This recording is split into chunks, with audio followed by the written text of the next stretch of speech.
That's what I'm talking about. Let me get a little sip of this. Thank you for tuning in to the Good Days Only podcast. Mm-hmm. Some good coffee, good vibes, good music coming your way. We're going to keep this succinct, dude. I realize I've played back several episodes and your boy tends to ramble. So, why nobody hold me accountable on this? We're going to keep it succinct. We've got a couple things we're going to talk about. We're going to talk about this coffee.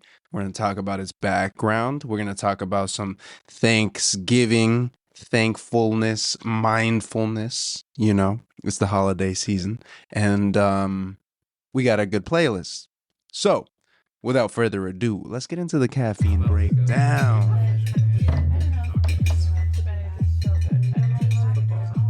All right, here we go. Take 2. Dude, sometimes everybody out there that like has a podcast, does video editing, does stuff, anything. Honestly, this can be translated to any part of your life where you think you're starting to record or starting to notate or do whatever the thing is that you're doing, and then you realize like 30 seconds in, a minute in, however long in, that you didn't actually press record. Dude, that's so annoying. So here we are. Caffeine breakdown, dude. Way to not ramble already, huh?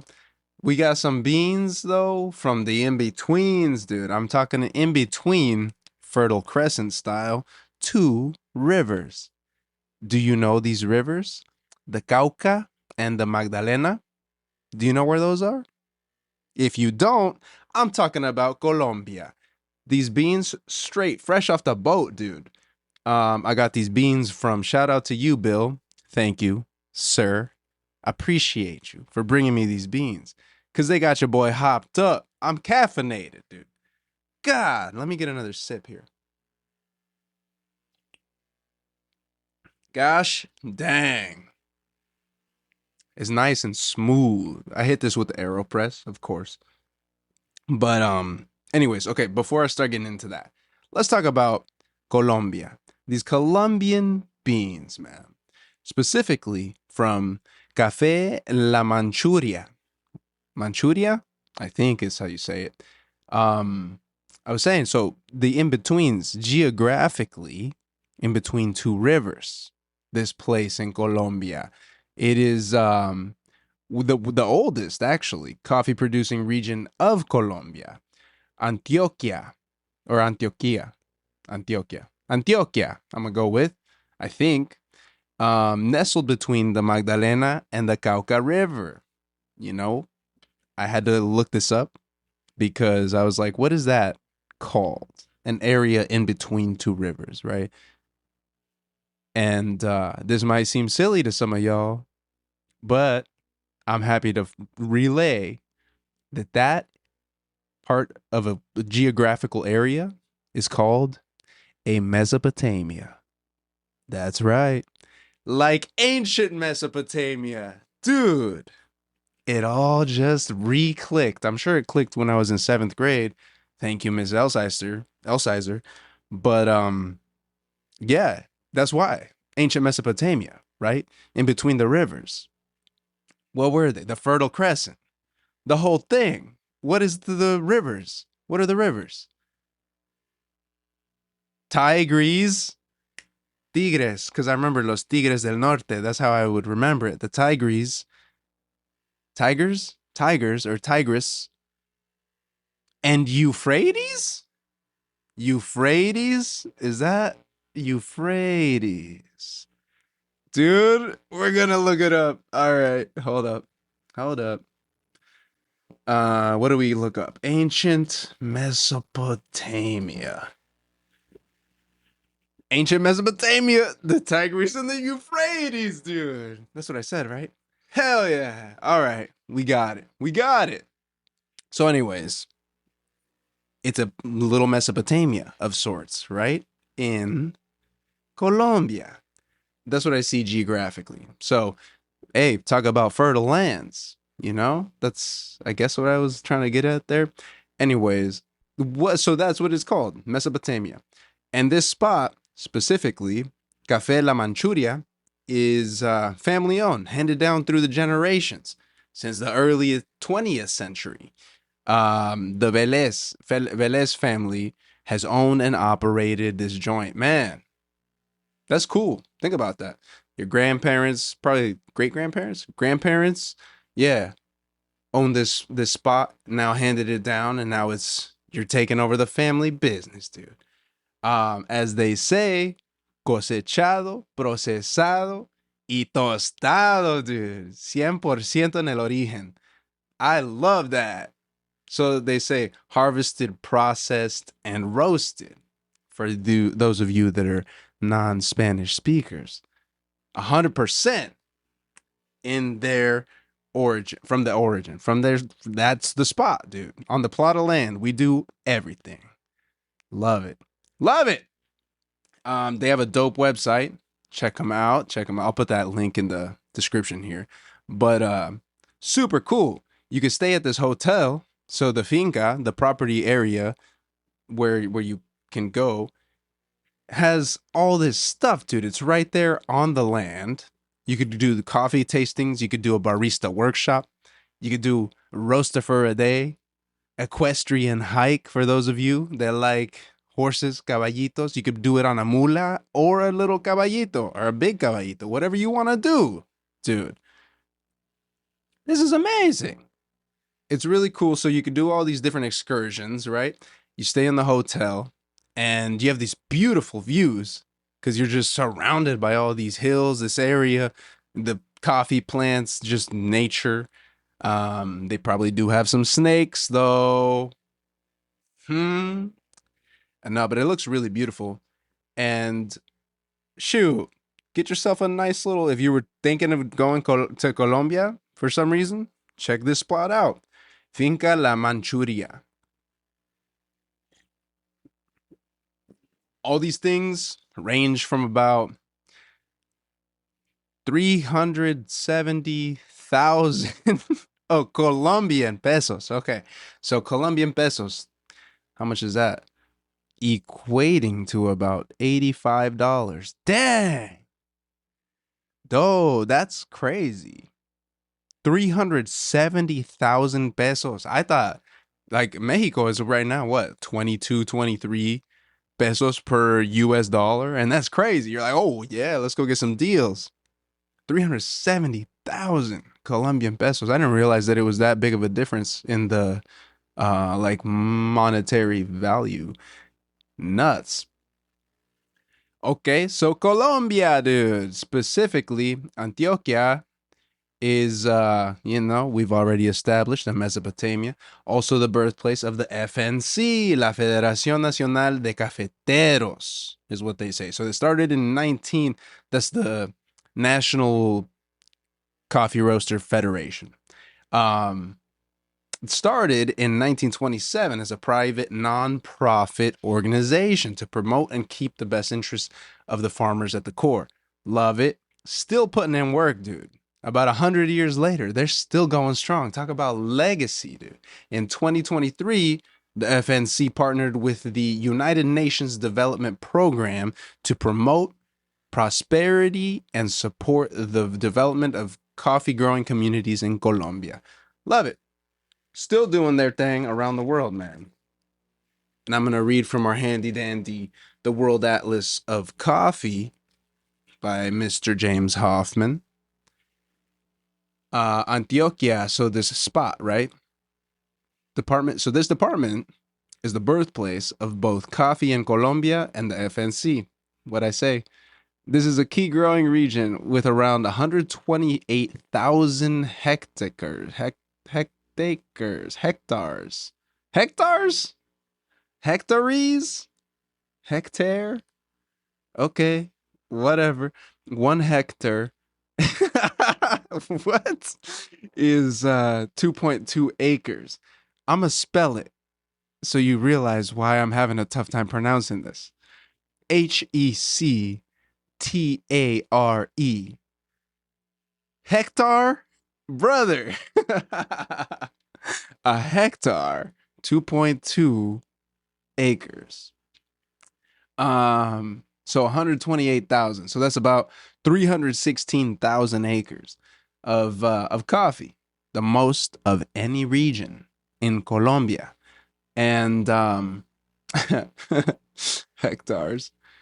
The mo the coffee is produced by a mixture of large estates and cooperatives of small producers. So altitude, we got some high altitude, 4,300 to 7,200 feet, so about 1,300 to 2,200 meters.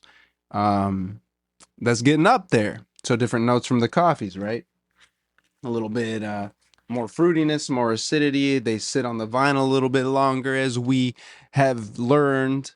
And dude, killing it. Love these beans. Delicious. So let's talk about the roast type. A little bit of a light medium roast. Pretty light on the mouthfeel, actually. So not overly, not not a very full body, but the smooth. Let me just sip on this real quick. The smoothness of this coffee, it just goes down like a nice sip of some, not too cold, you know, not too hot, just a perfect temperature is what it's at right now. And the balance of the flavor profile here between some acidity, a little bitterness, a little bit of sweetness, it's just delectable. It's just delectable. What's your favorite letter in the alphabet? D. Delectable. That's how I'm feeling after sipping this. Delectable. It's not a big cozy hug, you know? Like, it's not a big old warm hug in the middle of winter. You know, you just walked into your winter cabin and there's somebody inside that you know and love, and they give you just a big old cozy hug. It's not quite that, but it's like a very good acquaintance that you know. And you just walked into the room. Maybe we're not on a snow-packed mountain, but you just walked into the room and it's a very warm embrace. Mm-hmm. That's how it feels, you know? Not like a super very big cozy hug, just like a nice warm embrace. Mm. But it's good, delicious. Okay. Aromas are also nice. I like this because it's a little bit lighter on the aromas. Not super smoky, but you can kind of smell maybe some caramel. Am I tripping? No, I think that's, it smells nice and sweet. I love it. This bag got a nice little pop of color. I love the origin story. One of the old OG coffee producing sections of Colombia.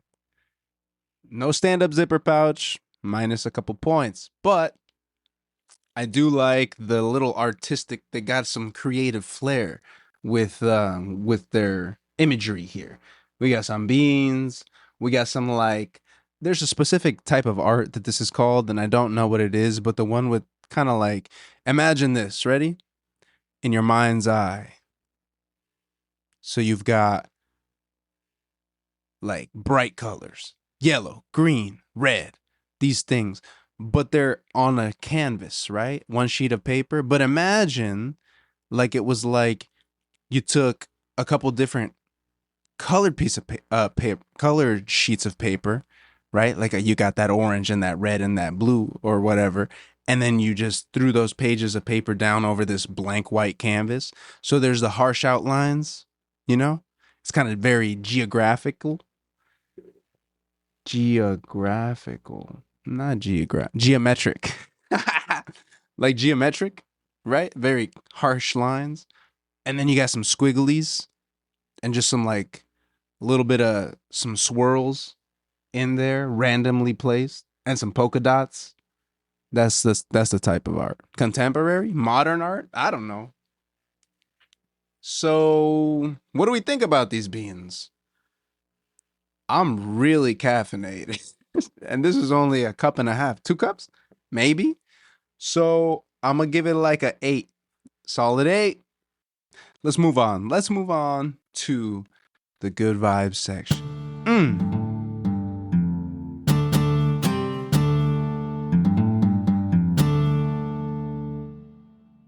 Today we're giving thanks. It's giving thanks. Ah, man. Thanksgiving, though, holiday, we just, came and went. Interesting. I know I've talked about this book a couple times, but I'm going to sound like a broken record for the end till the end of time. There's this book called Lies My Teacher Told Me by James Lowen, I believe is how you pronounce the last name. Loewen or A-N. And it was interesting. One point about Thanksgiving that always sticks out to me in this book was that Thanksgiving, as we know it, right, as the national holiday, wasn't actually a national holiday until about like 220 years after the quotes first Thanksgiving that we all know or remember learning about in school, which was the Pilgrims and the Native Americans at the time, right, that were best buds and everybody sat around the table and did the whole thing. That's what, at least until I read this book, that's what comes to mind, right? Pilgrims and the Native Indians, Native Americans. And turns out that's not even why Thanksgiving was recognized as a national holiday. Abraham Lincoln recognized the holiday to unite in an effort to unite the country at a time of like huge divisiveness. And that happened in like 18 whatever year something. Anyways, besides the point. Because in society it still is seen as, generally most people um a day to reflect and be thankful and be surrounded by your loved ones, right? So today we're giving thanks. And we're arriving at the peak or the plateau of the inverse U of niceness. If y'all recall, that's what I've been saying. It's happening. Notice it. Notice it around you. Take a look. Next time you're in public, people are maybe a little nicer, And why don't we just continue this all throughout the year, dude? Just be nice. Be cool.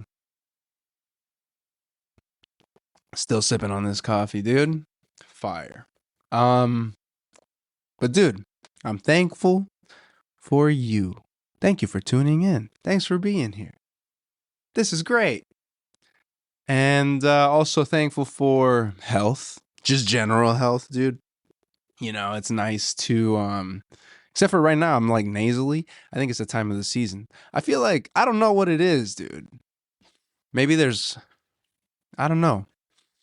Something's going on with my nasal passages, but it's also when I drink a lot of coffee. That's most likely it, because it kind of like dries up that in the back of the nasal passages. So thanks for bearing with me there. But dude, just general health is nice. You feel healthy, you're able to do things, you feel energized, so getting into a good healthy rhythm, that's helpful. I think also the ability to laugh, dude. Dude, think about it. How many times, so there's that saying sometimes where people are like, dude, it's at some point it's just comical, right? Whatever the thing is. Oh, dude, I didn't take the trash out. And I'm mad because they didn't pick up the trash. Now I gotta wait till next week. And you get angry. But think about it like this, dude. Find the funny in it. And most of the time, a good laugh, dude, it'll get you through adversity. It'll get you through whatever, honestly. I mean, oh, shoot, dude. We had a crazy windstorm out here, like a couple last week or whatever. And like, dude, I thought this tree was about to fall on the house, and there were some big branches that actually did fall behind the house. But yo, dang, dude, the tree just fell on the house. You could be upset. As long as everybody's cool and everybody's good and everybody's safe, that's kind of objectively a little bit funny. No?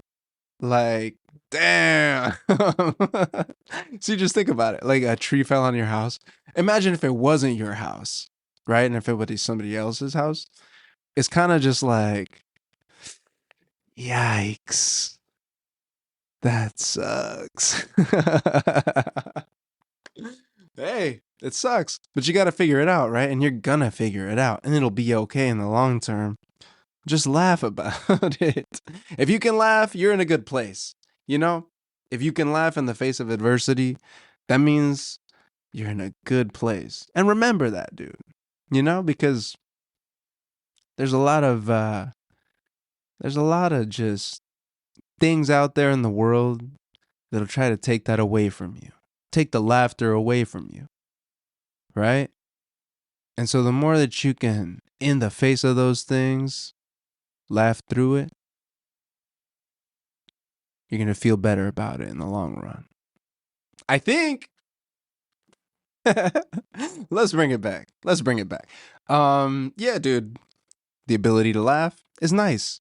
So, what else are we thankful for, dude? We had some good food.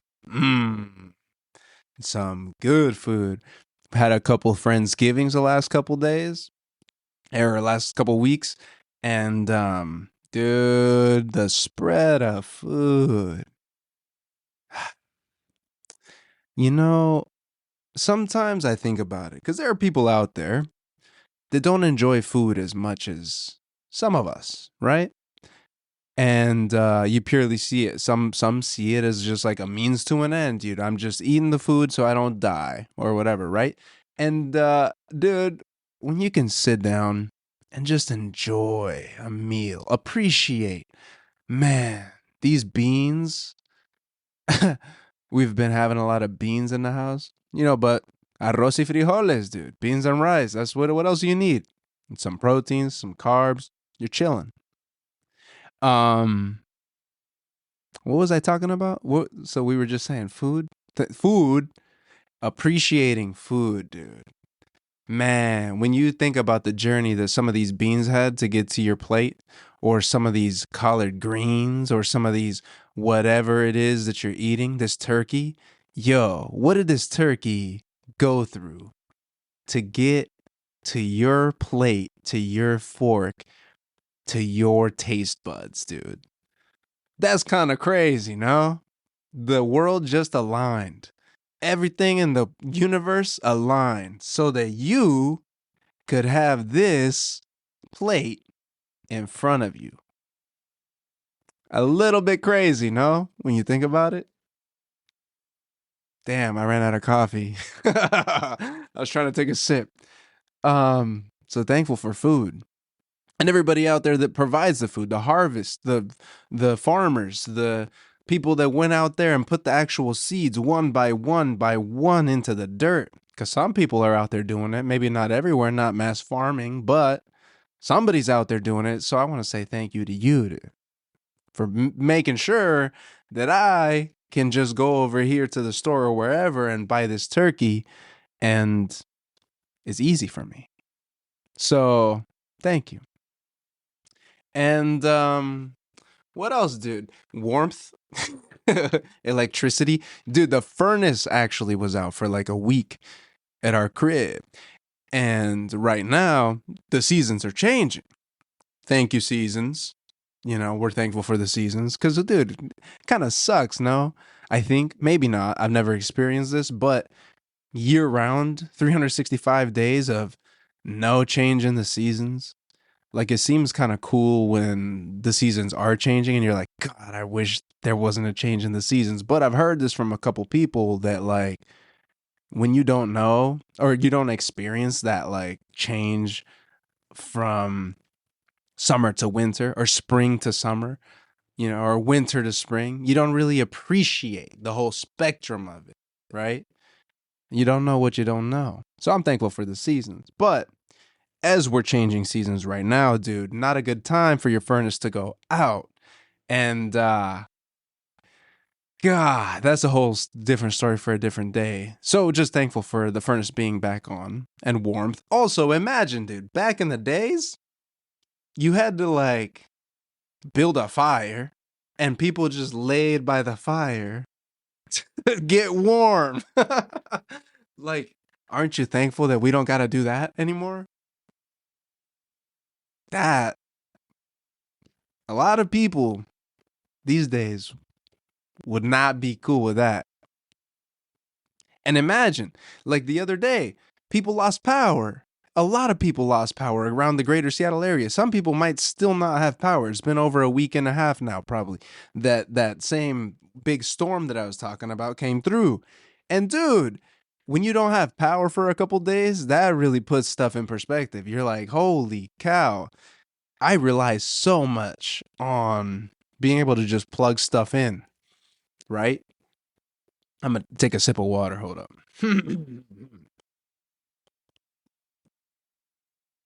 But